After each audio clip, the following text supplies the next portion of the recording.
Olá, eu sou Françoise Lira e esse é o nosso primeiro podcast. Aqui nós vamos sempre trazer temáticas voltadas para a área da saúde emocional, física e espiritual para uma vida plena. E com muitos convidados especiais, tomando uma deliciosa xícara de chá com vocês, nosso Pode Chá Comigo.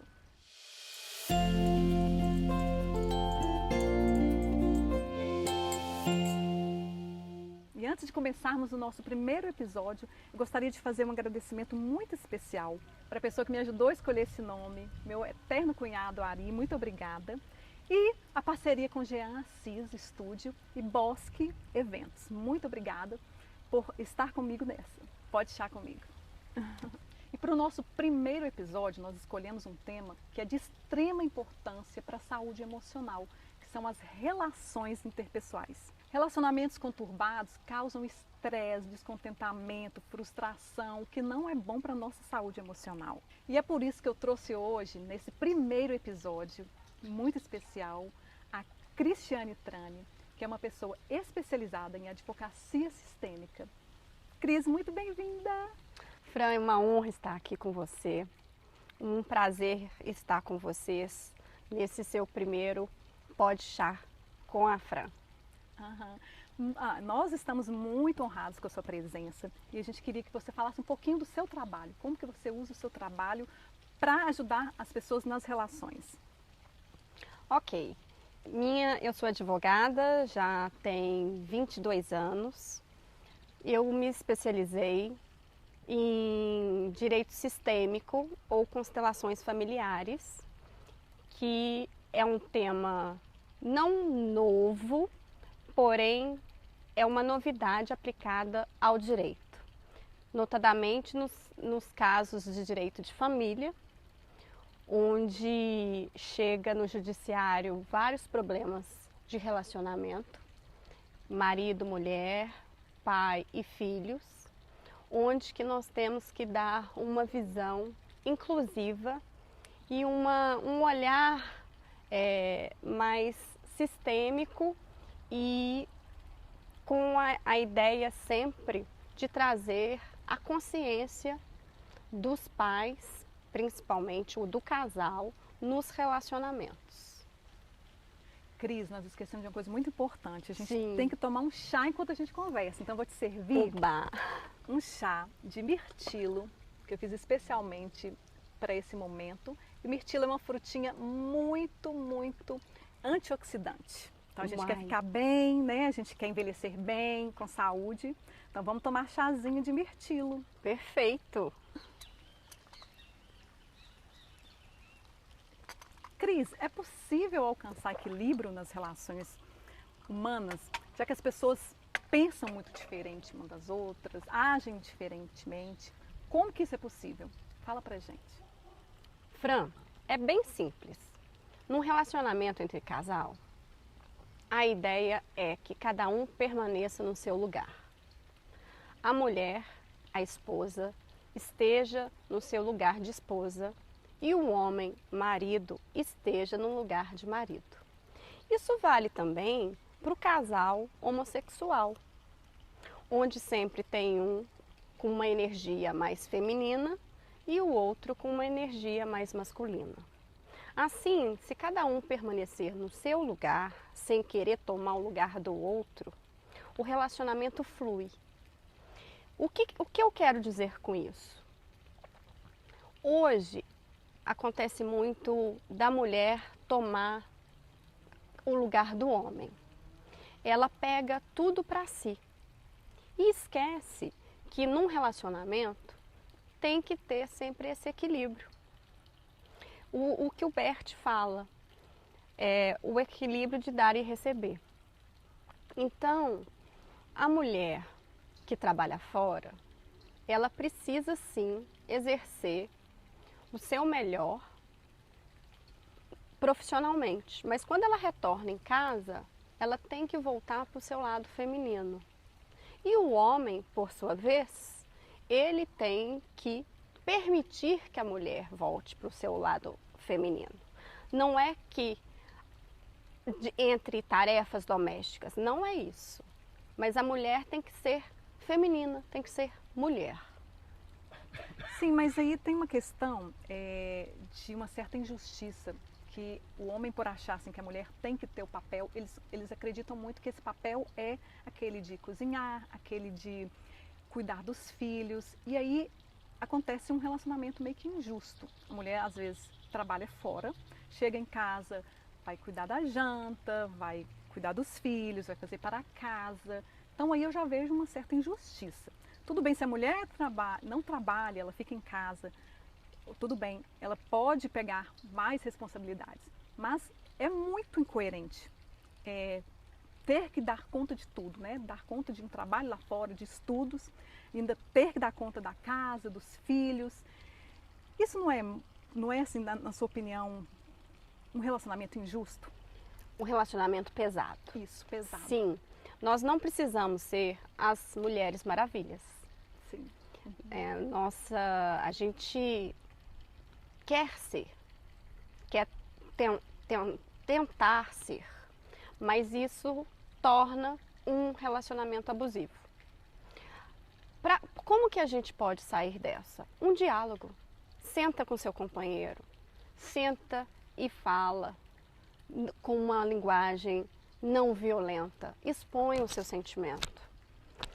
Se ele não foi criado, né, da melhor forma, ajudando em casa, com a mentalidade ainda que isso é o papel da mulher, a gente pode fazer diferente, com um diálogo tranquilo, o que chamam de DR na linguagem, né, na nossa linguagem do dia a dia. Uma DR tem que ser feita sempre, mas não nos momentos de raiva, de mágoa. É quando o relacionamento está bem.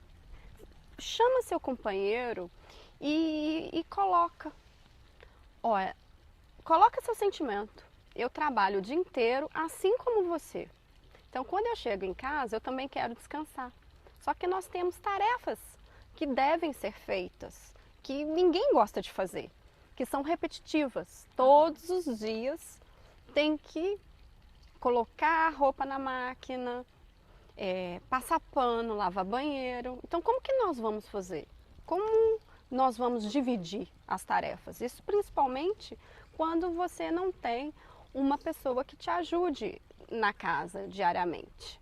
Então, o marido vai fazer esse papel, porque é uma frase que eu não gosto, é falar assim: amor, me ajuda aqui, me ajuda a estender roupa. Não é me ajudar, é ele fazer a sua parte. Sim. Então, o diálogo, Fran, é a melhor solução.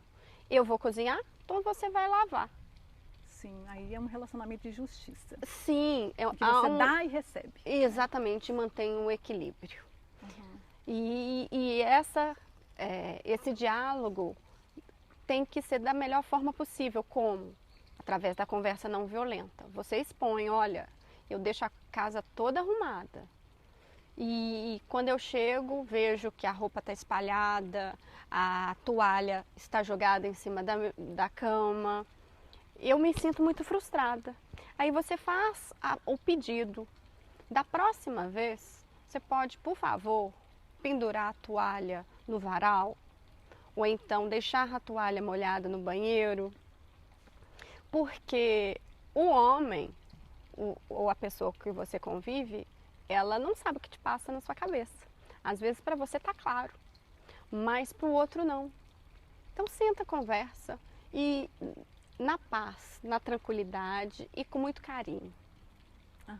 Eu acredito muito que essa questão de o homem achar que serviço de mulher, né, é lavar, é passar, é cozinhar, vem muito lá de trás dos pais, né, que não deixa que o menino brinque de casinha, não deixa que o menino brinque de boneca, né, por achar que aquilo vai influenciar na sexualidade do menino. E depois esses meninos crescem e aí lá, né, nos seus casamentos, não brincam de casinha, não arrumam a casa, não brincam de boneca, não ajudam a cuidar dos filhos. Então tem muito uma questão cultural envolvida nisso. Você concorda, Cris?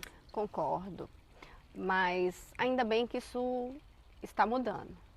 Eu falo que na minha própria casa, meu irmão, Ele que lava, cozinha, arruma a casa enquanto a esposa está trabalhando, porque na parte da manhã ele pode fazer isso. Então ele pode ajudar a minha sobrinha, a Nath, no para casa. E assim mantém o equilíbrio enquanto a minha cunhada está fora trabalhando. E ela chega depois, mais cedo, às 18 horas. Então quem fica com a Nath no horário é ela, enquanto ele está fora trabalhando. Então tem que ser como se fosse uma dança, né? Uma harmonia. E estabelecer limites, sempre através de uma conversa, um diálogo saudável. Você acha que é possível ainda, esses homens que têm essa mentalidade mais machista, você acredita que é possível eles ressignificarem isso, mudarem de postura? Com certeza. E isso é com a nossa postura também, Fran. Ao invés da gente guardar pra gente, quando você pega aquela toalha molhada, aquela roupa fora do lugar, reclamando ou não reclamando, né? Mas o que você faz? Você está fazendo por ele. Então, se você faz esse serviço, você está se permitindo ser abusada. Então, o que você tem que fazer? Mudar a sua postura. Você mudando a postura, você acaba forçando o outro também a mudar. Então, a frustração é nossa. Sim. Então, como que eu não fico frustrada? Ah, mas eu vou deixar sujo? Deixa sujo. Deixa, porque aí ele vai ver que está sujo, ele vai mesmo perceber que se não limpar, se não fizer a parte dele, né, vai ficar sem fazer. Então, você mudando a postura, porque a gente não consegue mudar a postura do outro. Esqueça disso. A gente tem que mudar a nossa. E mudando a nossa postura, como que ele vai permanecer da mesma forma? Então, indiretamente, a pessoa muda de atitude com você. Então, a ideia é essa. Mude a sua postura. Deixe de ser a mãe do seu marido. Eu ia falar justamente isso. Tem muito uma questão de mãe, né? Parece que principalmente os homens, eles buscam muito isso nos relacionamentos, né? Que as mulheres continuem sendo as mães, aquelas mães que fazem tudo, que dá comidinha, né? Praticamente na boca, que colocam, né?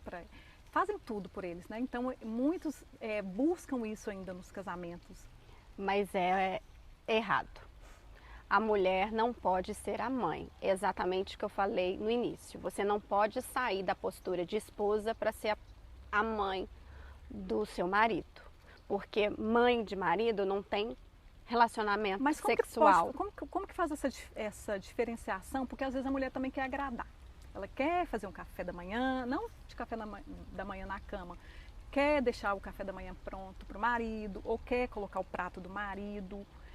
Porque aí tem uma questão também, se eu fizer, eu vou estar deixando ele mal acostumado, eu vou estar mostrando que eu não sou a mãe, mas às vezes tem aquela vontade também de ter aquele carinho. Como que a gente pode mesclar isso? São situações diferentes. Uhum. Uma coisa é você tratar seu marido como se fosse seu filho. Como se ele fosse incapaz de fazer aquele serviço. Ah, eu que sei lavar, eu que sei fazer. Então, quando você invoca isso chama arrogância. Uhum. Arroga para si. Uhum. Você já desequilibrou o relacionamento. Se ele não sabe, ensina. Minha mãe me ensinou, meu pai me ensinou. Né? Meu pai é excelente cozinheiro, mas não gosta de lavar louça. Uhum. Né? Então, assim, cada um tem a sua preferência. Eu já gosto de cozinhar e odeio lavar louça também. Então, essa parte eu deixo com ele. Uhum. Né? Mas eu não tenho essa neurose de falar, tem que ser agora. Uhum. Eu já passei por isso, porque é um eterno aprendizado. Não é de uma hora para outra que você vai, né, parar de ter as atitudes repetitivas e introduzir uma nova postura. É aos poucos. Aham. E aí você acaba sendo automático, né? Porque quando eu vou para a cozinha, eu já chamo, porque eu gosto de companhia. Quando eu cozinho, a gente um horário bom para a gente conversar e, e ficar junto, né? E aí eu vou colocando, ele já vai lavando. Ou... Então é isso, eu não posso ter atitude de mãe, atitude de esposa, de querer bem sempre. Uhum. Mas uma coisa é você tratá-lo como se fosse filho. Isso é o divórcio e traição. Ah, então se ele me trair, a culpa é minha? Indiretamente. Porque o Bert fala isso, o homem não transa com mãe. Um homem quer uma mulher. E se ele não acha a mulher em casa, ele vai para a rua. Uhum. Então, qual que é o equilíbrio? É você nunca querer ser mãe do seu marido. Sair da posição de esposa e ir para a posição de mãe. Porque aí tem um desequilíbrio no relacionamento e com certeza ele procura uma mulher fora do casamento. E aí nós temos, né, aquela frase: ai, mas ela sempre fez tudo para ele. Exatamente. Eu pergunto, o que ele então fez por ela? Então, tá aqui. Um relacionamento, quando tem um desequilíbrio, um fica sempre devedor. Então ele nunca vai achar que consegue pagar para estar em equilíbrio. Então o que ele faz? Sai do relacionamento. Então é isso que a gente tem que ficar atenta, no equilíbrio de dar e receber, sempre. E como que a constelação familiar pode ajudar nessas relações mais conturbadas? A constelação familiar não é terapia, ela é pontual para um problema que você quer resolver. E nesse ponto, você levar para a pessoa que vai constelar o que realmente te flige. E a constelação, ela vai trazer luz, consciência no que hoje você não tem. E a ideia é, ao tomar consciência do que está acontecendo, você acolher. Porque eu posso, diante de uma imagem, eu negar. Mas é esse que é o problema. Se eu nego, eu não internalizo. Quando eu não internalizo, a ficha não cai. Mas se eu vejo e falo, isso fez sentido, eu passo a ter a consciência do fato e posso fazer diferente. Ao fazer diferente, eu já entro na questão mudança de postura e o outro indiretamente também o faz. E a constelação familiar, ela ajuda também a trabalhar esses problemas que tanto o homem quanto a mulher tiveram na infância, que hoje traz prejuízos, né, nas relações, nos relacionamentos, assim, de casais? Sim, a constelação traz à luz aos traumas que nós temos ou tivemos na infância. E mais, ela volta, né? O Bert coloca que pode voltar 7 gerações. Então, traz no campo o que foi a causa do que se gerou aquela atitude, aquele medo, aquele receio. Uhum. Então, o ciúme, por exemplo, quando a gente tem um ciúme excessivo, por que eu tenho um ciúme excessivo? Dá para a gente investigar através da constelação familiar. Mas a chave de tudo é a pessoa entender, é a pessoa aceitar que assim, a partir do momento da aceitação, da internalização e da consciência, ela sabe que pode fazer diferente. E é isso que é importante, porque tá, eu sei, mas eu não concordo, eu não vou mudar minha postura, correto? Sim. Então, um trauma de infância pode ser resolvido através da constelação.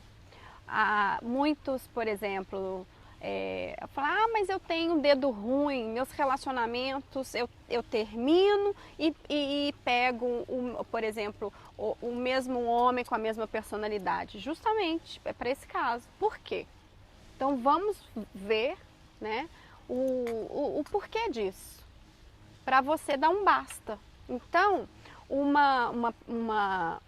se a gente faz esse um basta, a gente cura, inclusive, as gerações futuras, né? Para não se repetir, por exemplo, com a sua filha, com a sua sobrinha. E isso é lindo, né? Gente, como nós estamos num lugar aberto, né, com a natureza assim maravilhosa, o que aconteceu? Choveu, e chuva é bênção, né, de Deus. Nem por isso a gente vai deixar de gravar, de continuar o nosso chá. E a gente mudou para um outro cantinho aqui também. Vai continuar o nosso bate-papo aqui, né, Cris? Com certeza.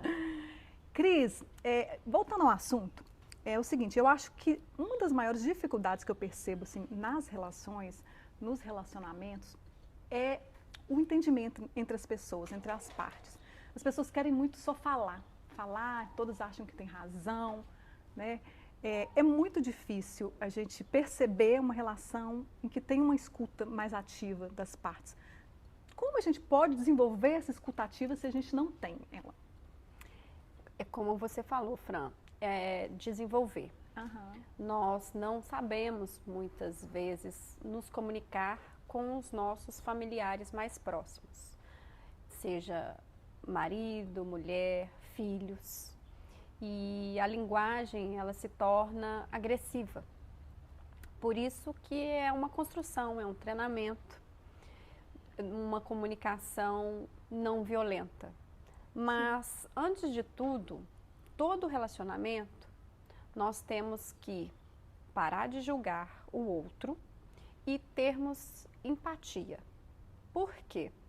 Ao julgar, nós colocamos o dedo, apontamos as falhas e esquece que nós temos 3 voltados para a gente. E colocar também a situação na pessoa do outro, né, como você agiria, isso nos ajuda a entender o outro.